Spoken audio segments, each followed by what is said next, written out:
వేసవి తర్వాత సీజన్ను టార్గెట్ చేస్తున్నారా అన్న చర్చ ఇప్పుడు ఇండస్ట్రీలో హాట్ టాపిక్గా మారింది.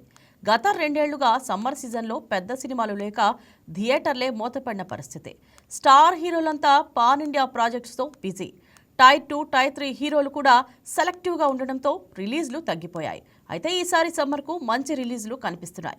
తెలుగుతో పాటు కన్నడ, హిందీ చిత్రాలు కూడా బరిలోకి దిగుతున్నాయి. హిట్ టాక్ వస్తే ఈ సమ్మర్ ఫుల్ ఎంటర్టైన్మెంట్తో ముగిసే ఛాన్స్ ఉంది. ఇక సమ్మర్ తర్వాత కూడా బ్యాక్ టు బ్యాక్ రిలీజ్ల ప్లాన్ జరుగుతోందట. వరుణ్ తేజ్, మెర్లపాక గాంధీ కాంబోలో వస్తున్న కొరియన్ కనకరాజు షూటింగ్ డిలే వల్ల పోస్ట్ సమ్మర్కు షిఫ్ట్ అయింది. సూర్య, వెంకీ, అట్లూరి సినిమా 70% పూర్తయి పోటీ లేకుండా సోలో రిలీజ్ ప్లాన్ చేస్తున్నారు. అఖిల్, లెనిన్ కూడా రాయలసీమ బ్యాక్ డ్రాప్లో ఆగస్టు తర్వాత వచ్చే అవకాశం ఉంది. సాయి దుర్గతేజ్ సంబరాల ఏటిగట్టు, బెల్లంకొండ శ్రీనివాస్, టైసన్ నాయుడు సినిమాలు కూడా డిలే అవుతూ సమ్మర్ తర్వాత సీజన్కే లైన్లో నిలుస్తున్నాయి. మొత్తానికి వేసవి తర్వాత బాక్సాఫీస్ వద్ద వరుస రిలీజ్ల జాతర కనిపించబోతోంది.